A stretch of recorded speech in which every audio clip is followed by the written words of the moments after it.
Rien ne peut compenser, je répète, rien ne peut compenser la supériorité numérique de l'armée russe. Ça, ce sont les déclarations des officiers ukrainiens. Vous savez qu'au mois d'avril, plus précisément le 8, Valéry Zalochny avait parlé de la guerre technologique. Et il avait dit que les Russes s'adaptent. Et que pour pouvoir battre les Russes, il faut un sursaut de technologie mondiale. Surtout concernant les alliés de l'Ukraine. Et là, on avait trouvé que c'était excessif et tout. Bon, on l'a balayé. Alors que le mec était en train de dire une pure vérité. Il est officier, n'est pas politicien. D'autres officiers de l'armée ukrainienne disent exactement la même chose aujourd'hui, même avec l'arrivée d'Alexandre Sushki. Sushki lui-même, il a dit on a besoin d'armes que les Russes disent 6 fois, nous tirons une fois. Alors que Firepower a parlé de 15 contre 1. Donc, il voulait être modeste, il cherchait le juste milieu. La pénurie d'armes en Ukraine aujourd'hui est réelle. C'est pour ça que les gars sont dans le terreau. C'est ce qu'ils font maintenant. Ils font dans le terreau, c'est facile de donner l'argent, infiltrer et autres. Mais est-ce que ça va les faire gagner du terrain? Ça, c'est la question que beaucoup de personnes se posent. Et la réponse est évidente si quelqu'un est honnête, analyste, qui fait des vraies analyses stratégiques de la guerre en Ukraine ou de toute situation conflictuelle. Il devrait dire la vérité aux Ukrainiens que vous ne pouvez pas battre les Russes. Ça, c'est pas moi qui le dis maintenant. Ce sont les officiers ukrainiens qui le disent. N'écoutez pas le discours de Zelensky. Zelensky, c'est un propagandiste.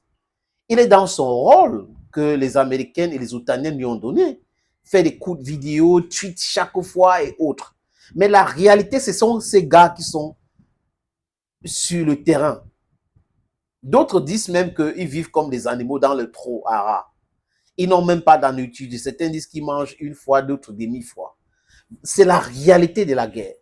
Bon, Poroshenko a critiqué Zelensky et il a instruit qu'on construit les tranchées. Mais ces officiers, les amis, que j'ai lus, disent quoi? Que les Russes ont une supériorité numérique. Zelensky, d'ailleurs, dernièrement, disait que les Russes veulent recruter 300 000 hommes encore. Les gars disent qu'il n'y a pas moyen. Il n'y a pas moyen de faire face à la Russie. Regardez ce qui se passe. La Russie attaque au niveau des Soumis. La Russie attaque à Kharkiv. La Russie attaque à Adivka. La Russie attaque à Zaporizhzhia. La Russie attaque en passant par Adivka. C'est compliqué pour l'Ukraine de faire face à cela. Ce pays ne produit pas les armes. Ce pays compte sur l'aide des Occidentaux, des Otaniens, qui les ont trompés pour entrer dans cette guerre contre cette mastodonte qu'on appelle la Russie. Ces officiers disent quoi encore, les amis? Que technologiquement parlant, les Russes sont supérieurs. Les Russes produisent en quantité et en qualité. Pendant ce temps, l'Occident ne produit pas en quantité. Il y a la qualité, mais il n'y a pas la quantité. Il n'y a pas la quantité. Donc, si les Russes décident d'utiliser 6 missiles hypersoniques, les Occidentaux qui n'ont pas encore cette technologie ne peuvent rien. Ils ne peuvent rien. C'est ce que ces officiers disent. Donc, les alliés de l'Ukraine ne produisent pas en quantité. Et de l'autre côté, la Russie, elle seule, produit en quantité. Et vous savez, la Russie a les alliés.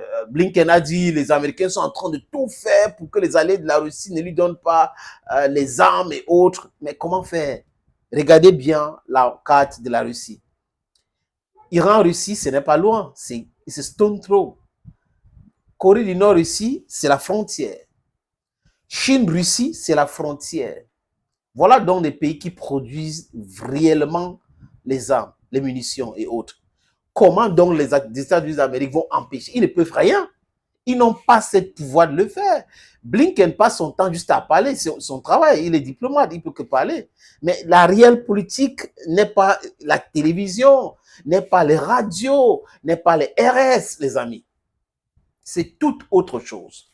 Et ceux qui sont sur le terrain, quand ils parlent, nous devons les écouter et cesser d'écouter les gens qui ne sont pas sur le terrain. Parce que celui qui est sur le terrain, he's wearing the shoes. He knows where it pinches. You are not wearing the shoes, but you are on TV every day. You're on radio every day. You're on RS every day and telling lies to people. Our job here is to debunk those lies and tell the world the truth. Because as a pressman, we need to speak the truth and only the truth. Les faits et rien que les faits, les amis. Ils disent que, ces officiers-là disent que les F-16 étaient importants en 2023 et qu'en 2024, ce n'est pas important. Que ce n'est pas une bonne idée d'envoyer les F-16. Que les Russes vont détruire ces F-16-là.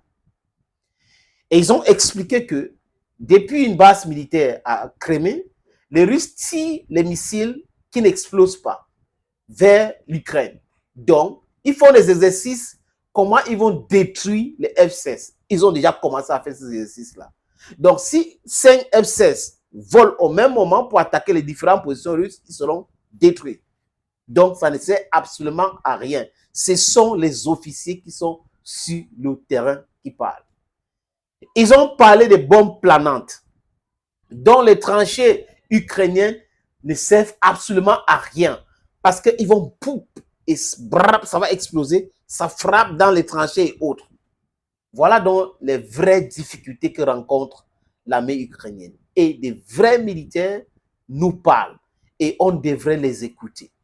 C'est pas comme Kouliba, le ministre ukrainien des Affaires étrangères, qui est parti à Bruxelles pour demander quoi? Demander les patriotes, les patriotes, les patriotes. Nous avons besoin des patriotes. Parce que si on a les patriotes, on va faire... Les patriotes ne peuvent rien faire.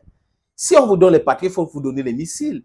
Et quand les officiers disent que les Occidentaux ne produisent pas en quantité, ça veut tout dire.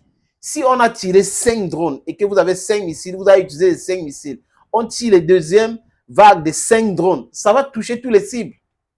Ça va toucher tous les cibles. Et il n'y aura rien. Vous ne pourrez rien.